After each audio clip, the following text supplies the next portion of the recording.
নমস্কার বন্ধুরা, সহজে শিখি ইংলিশ আরও একটা নতুন ক্লাসে আজকে আমরা শিখব কন্টিনিউয়াস টেন্স, প্রেজেন্ট, পাস্ট এবং ফিউচার কন্টিনিউয়াস টেন্স। আমরা একটা ক্লাসেই গোটা কন্টিনিউয়াস টেন্সটা কভার করব।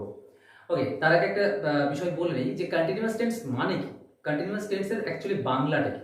দেখো, যখন কোনো কাজ চলমান হয়, চলমান, যেমন আমি এখন এই যে কথা বলছি, আমি ইংরেজি শেখাচ্ছি, তুমি শিখছো, তো এটা বর্তমান কালে, কিন্তু এগুলো অতীতকালেও হয়ে থাকে। অতীতকালে কোনো একটা কাজ চলছিল, যেমন সে ভাত খাচ্ছিল বা তারা স্কুলে যাচ্ছিল, এরকম। আবার ভবিষ্যৎকালও এর হয়ে থাকে, যেমন তারা খেলতে থাকবে, পড়তে থাকবে, মানে ভবিষ্যৎকালে কাজটা চলতে থাকবে, ভবিষ্যৎকালে কাজটা চলতে থাকবে। এখন ব্যাপার হচ্ছে, যখনই এরকম চলমানতা বোঝাবে, প্রেজেন্ট হলে প্রেজেন্ট কন্টিনিউয়াস, পাস্ট হলে পাস্ট কন্টিনিউয়াস, আর ফিউচার হলে ফিউচার কন্টিনিউয়াস। ভবিষ্যতে যখন কোনো চলমানতা বোঝাবে, যেমন বৃষ্টি হতে থাকবে, তখনও বৃষ্টি হতে থাকবে, মানে ভবিষ্যৎকালে বৃষ্টিটা হতেই থাকবে, কন্টিনিউয়াসলি হতে থাকবে। যাই হোক, আমরা ডেফিনেশন শিখবো না, আমরা কি করব, বাংলা রূপের মাধ্যমে শিখবো। তো বাংলা রূপ আমরা দেখে নিই যে প্রেজেন্ট কন্টিনিউয়াসের ক্ষেত্রে ছি, ছো, ছে, ছে, ছিস কিভাবে হচ্ছে, কিভাবে কাজ করছে। যেমন ছি, ছিতে কি দেখো, একটুখানি দেখলেই বুঝতে পারবো যে আমরা ইংরেজি শিখছি। ছি অর্থাৎ এই ছিটা রয়েছে, ছি। ছো, পড়ছো, তুমি বই পড়ছো, মানে এখন বইটা পড়ছো, বই পড়ার কাজটা এখন চলছে। সে ক্রিকেট খেলছে, ছে, এই যে ছে। এবার ছেন, তিনি, তিনি পত্রিকা পড়ছেন। আর ছিস, তুই কথা বলছিস, তারপরে তোর কথা বলার কাজটা চলছে। তো যখনই বাংলা রূপগুলো ছি, ছো, ছে, ছেন, ছি সেগুলো আসবে, তখনই জানতে হবে এটা কিন্তু কন্টিনিউয়াস টেন্স এবং সেটা প্রেজেন্ট কন্টিনিউয়াস টেন্স। তো আমরা আগে প্রেজেন্ট করা শিখে নিই। এইবার বুঝলাম যে আমরা ইংরেজি শিখছি, এই বাক্যটা প্রেজেন্ট কন্টিনিউয়াস টেন্স, কিন্তু ইংরেজি থেকে কি করে ট্রান্সলেট করব, তার জন্য নিচে একটা স্ট্রাকচার আমি বলে দিয়েছি। স্ট্রাকচারটা কি? সাবজেক্ট।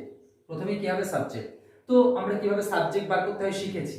সাবজেক্ট বার করতে গেলে প্রথমেই যাকে দরকার তাকে হচ্ছে ভার্ব, যে শব্দের দ্বারা কোনো কাজ করা, হওয়া, থাকা বোঝায়। তাহলে শিখছি, কাজ করা বোঝাচ্ছে, শিখছি কাজ করা বোঝাচ্ছে। তাহলে কে শিখছে? উত্তর নেই। কারা শিখছে? আমরা। কারা শিখছে? আমরা শিখছি। তাহলে এখানে সাবজেক্ট হচ্ছে উই, উই হচ্ছে সাবজেক্ট, উই। তারপরে আসছে বিভাগ। আমরা জানি বিভাগ বসবে কিন্তু অবশ্যই টেন্স অনুযায়ী, টেন্স অনুযায়ী বিভাগটা কিন্তু অবশ্যই টেন্স অনুযায়ী বসবে। তাহলে এটা যদি প্রেজেন্ট কন্টিনিউয়াস হয়, তাহলে বিভাগ কি বসবে? M, is, R. প্রেজেন্ট টেন্সে বিভাগ এম, ইজ, আর। তাহলে উই, উই এর পরে অবশ্যই বসবে আর। কোথায় এম, ইজ, আর বসে এটা শেখার জন্য তোমরা আগের ভিডিও দেখো, আগের ভিডিওগুলো দেখলেই তোমাদের এই ধারণা পুরো ক্লিয়ার হয়ে যাবে, বিভাগের যে ভিডিওটি আছে। তারপরে আসছে উই আর। এইবার হয়ে গেল সাবজেক্ট, হয়ে গেল বিভাগ। এবার আসছে ভার্ব। ভার্ব কোনটা? শিখছি। শেখা ইংরেজি কি? শেখা ইংরেজি হচ্ছে লার্ন। তার সঙ্গে কি যোগ আছে? আইএনজি যোগ করে দাও, আইএনজি। মাথায় রাখবো আইএনজি থাকা মানেই কন্টিনিউয়াস টেন্স। এবার কোন কন্টিনিউয়াস সেটা দেখার জন্য তার আগে কোন বিভাগ আছে এটা দেখলেই যথেষ্ট। তাহলে উই আর লার্নিং, কি শিখছি? ইংরেজি। তাহলে we are learning English. Clear? We are learning English. Similarly পরেরগুলো তোমরা ভিডিও পজ করে পরের দুটো করে ফেলো, করার পর আবার পুনরায় চেক করো। দেখো কি আসছে। পরেরটা হচ্ছে তুমি বই পড়ছো। ভাগ কোনটা? পড়ছো, কারণ কাজ করা বোঝাচ্ছে। তাহলে পড়ছো, কে পড়ছে? তুমি, তাহলে ইউ। সাবজেক্ট হয়ে গেল। বিভাগ অবশ্যই প্রেজেন্ট টেন্সে এম, ইজ, আর এর মধ্যে আর, তাহলে ইউ আর। এবার কি আসছে? ভার্ব, পড়া ইংরেজি।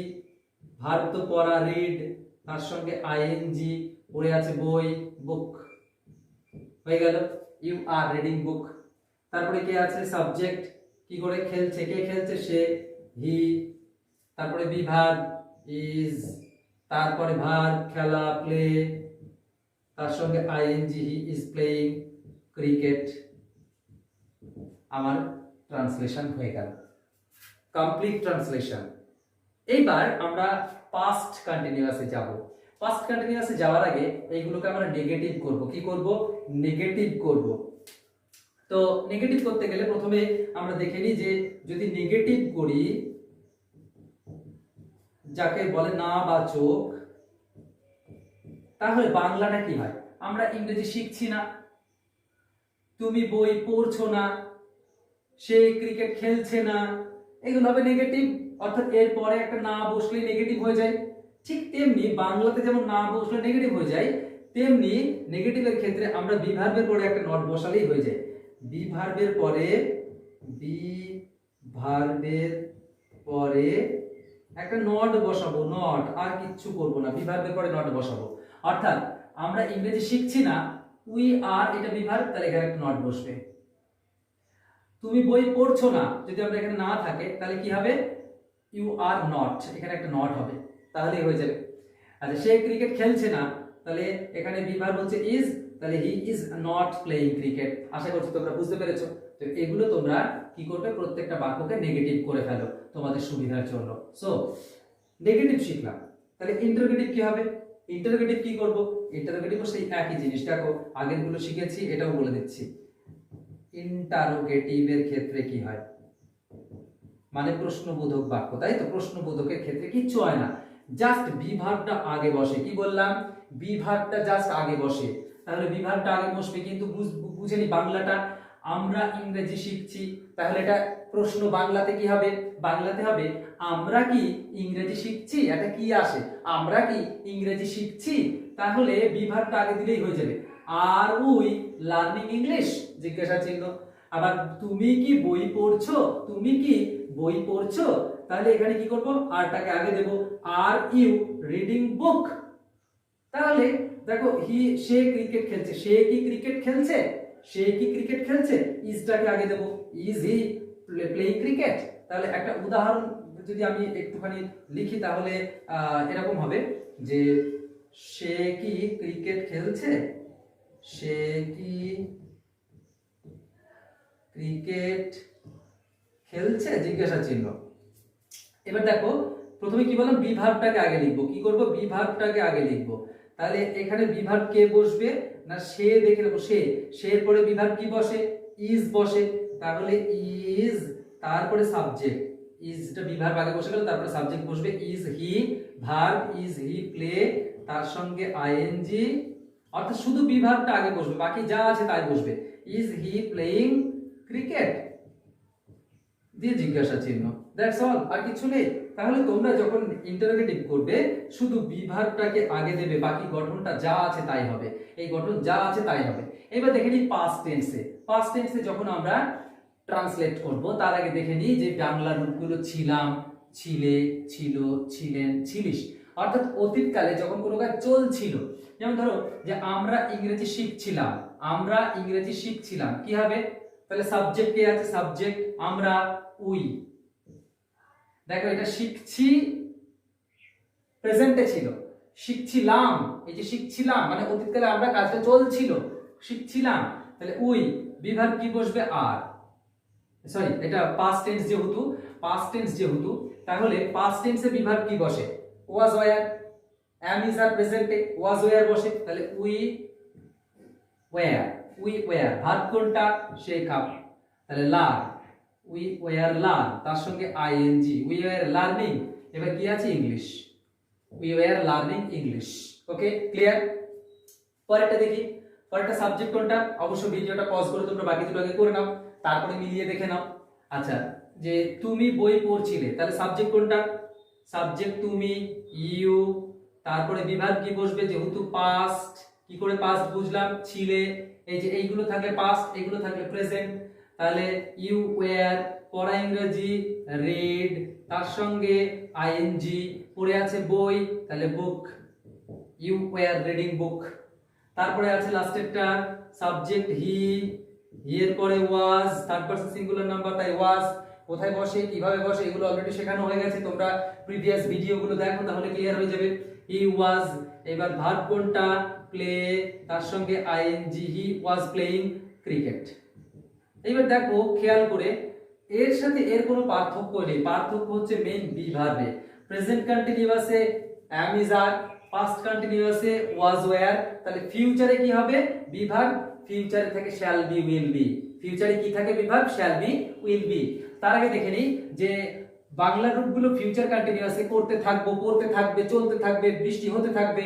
অর্থাৎ ভবিষ্যৎকালে কোনো কাজ হতে থাকবে বা চলতে থাকবে এরকম বোঝালে অবশ্যই সেটা ফিউচার কন্টিনিউয়াস টেন্স। আমরা এখন এই টেন্সটাকে বিফোর দ্যাট এই ফিউচারে যাওয়ার আগে আমরা এগুলোকে নেগেটিভ করে নিই। এগুলোকে নেগেটিভ করতে গেলে কিভাবে, না আমরা এগুলো না, যেমন আমরা ইংরেজি শিখছিলাম না, তুমি বই পড়ছিলে না, সে ক্রিকেট খেলছিল না, আমরা কি করব নেগেটিভ করতে গেলে, এখানে বলেছি বি ভার্বের পরে নট, অর্থাৎ আমরা ইংরেজি শিখছিলাম না যদি করতে হয় আমাকে উই ওয়্যার নট বসাবো এখানে, we were not learning English. তুমি বই পড়ছিলে না, তুমি বই পড়ছিলে না, তাহলে কি হবে ইউ ওয়্যার নট, এই বি ভার্বের পরে বি ভার্ব তারপরে একটা নট বসবে। আর সে ক্রিকেট খেলছিল না, হি ওয়াজ নট, বি ভার্বের পরে একটা নট বসবে, তাহলেই হয়ে যাবে। আর বাংলার ক্ষেত্রে একটা না বসে, আমরা ইংরেজি শিখছিলাম না। এখন ইন্টারোগেটিভ করব, ইন্টারোগেটিভ করতে গেলে কি করতে হয়, বি ভার্বটাকে আগে দিতে হয়, বাকি যা আছে তাই থাকবে।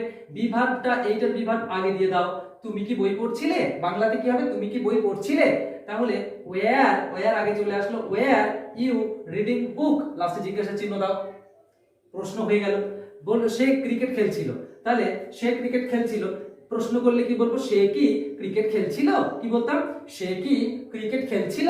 এইবার যখনই প্রশ্ন চলে আসলো তখন তুমি কি করবে, এই ইংরেজি করার সময় ওয়াজটাকে আগে দিয়ে দাও, ওয়াজ হি প্লেইং ক্রিকেট। তাহলে দেখো নেগেটিভ করে এবং ইন্টারোগেটিভ করা খুবই সহজ একটা বিষয়। নেগেটিভ করতে গেলে বি ভার্বের পরে একটা নট বসছে ইংরেজিতে, আর যদি ইন্টারোগেটিভ করতে হয় তাহলে একটা মানে বি ভার্বটা আগে চলে আসছে, দ্যাটস অল। কিন্তু ফিউচারের ক্ষেত্রে একটু ডিফারেন্ট আছে, আমরা ফিউচারটা আগে করে নিই। ফিউচারে বাংলা রূপ হচ্ছে তে থাকবো, তে থাকবে, তে থাকবেন, তে থাকবি। যেমন তুই বই পড়তে থাকবি, তুই ইংরেজি শিখতে থাকবি, তুই মাছ ধরতে থাকবি, এরকম মানে সে ভবিষ্যৎকালে কাজটা চলতে থাকবে। তাহলে আমরা দেখে নিই আমরা ইংরেজি শিখতে থাকবো, তাই তো।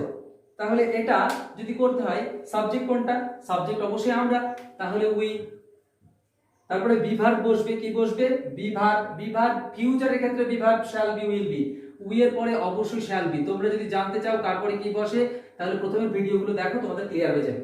তাহলে উই শ্যাল বি, তারপরে ভার্ব কোনটা, শেখা, শিখতে থাকবি, তাহলে শেখা ইংরেজি কি learn, we shall be learn, তার সঙ্গে আইএনজি যোগ, দেখো লার্নের সাথে ভার্বের সাথে আইএনজি যোগ করে দিলাম, কি পড়ে আছে ইংরেজি, তাহলে we shall be learning English, হয়ে গেল কমপ্লিট। এবার তুমি বই পড়তে থাকবে, তাহলে সাবজেক্ট কোনটা তুমি, ইউ, এবার উইল বি হবে, be verb will be, shall be হবে না কারণ আমরা পরে শ্যাল বি, বাকি সব জায়গায় উইল বি, তাহলে ইউ উইল বি। এবার পড়া ইংরেজি read, you will be reading, বই ইংরেজি বুক, হয়ে গেল you will be reading book. পরেরটাও তোমরা পজ করে করো, একা একা করো। তাহলে সে ক্রিকেট খেলতে থাকবে, সাবজেক্ট উইল বি, প্লে তার সঙ্গে আইএনজি যোগ, তারপরে ক্রিকেট। একটা জিনিস মাথায় রাখবে, আইএনজি একা একা বসতে পারে না, আইএনজি বসতে গেলে তার আগে একটা বি ভার্ব বসে, হয় শ্যাল বি উইল বি বসবে, নাই তো ওয়াজ ওয়্যার বসবে, নাই তো অ্যাম ইজ আর বসবে, অর্থাৎ শুধু আইএনজি ভার্বের সাথে বসতে পারে না, বসে অন্য কোথাও অন্য সেন্সে। কিন্তু টেন্সের ক্ষেত্রে ভার্বের সাথে আইএনজি যোগ আমরা তখনই করব যখন তার আগে একটা বি ভার্ব থাকবে, বি ভার্ব ছাড়া কখনোই আইএনজি বসে না। এইবার আইএনজি যখন বসছে কোন কন্টিনিউয়াস সেটা বোঝার জন্য তার আগে যে বি ভার্বটা আছে সেটা দেখো, কোন বি ভার্ব আছে এর আগে, দেখো এটার আগে অ্যাম ইজ আর আছে তাই এটা প্রেজেন্ট কন্টিনিউয়াস, এটার আগে ওয়াজ ওয়্যার আছে তার জন্য এটা পাস্ট কন্টিনিউয়াস, এটার আগে শ্যাল বি উইল বি আছে তাই এটা ফিউচার কন্টিনিউয়াস। সো কন্টিনিউয়াস টেন্সের মূল গঠন সবার ক্ষেত্রে এক, প্রেজেন্টের ক্ষেত্রেও যা, পাস্টের ক্ষেত্রেও তাই, ফিউচারের ক্ষেত্রে তাই, শুধু পার্থক্য বি ভার্ব, অর্থাৎ বি ভার্বের আমরা যদি গঠনটা ঠিক করে জানি, বি ভার্বটা প্রেজেন্টের ক্ষেত্রে অ্যাম ইজ আর, ওয়াজ ওয়্যার, পাস্টের ক্ষেত্রে শ্যাল বি উইল বি, ফিউচারের ক্ষেত্রে। ওকে চলো এবার ফিউচারে নেগেটিভ করি। ফিউচারে নেগেটিভ, আমরা ইংরেজি শিখতে থাকবো না, আমরা ইংরেজি শিখতে থাকবো না। সম্ভবত আমি বলেছি নেগেটিভের ক্ষেত্রে বি ভার্বের পরে নট বসে, তাহলে তো এরকম করে দেওয়া উচিত ছিল যে উই শ্যাল বি নট, এখানে একটা নট বসিয়ে দিলে হয়ে যাচ্ছিল, আমরা ইংরেজি শিখতে থাকবো না। এটা যদি না করি শিখতে থাকবো না, তাহলে তো এরকম করে দিলে হয়ে যেত যে উই শ্যাল বি নট, না এরকম হয় না, এটা ভুল ইংরেজি।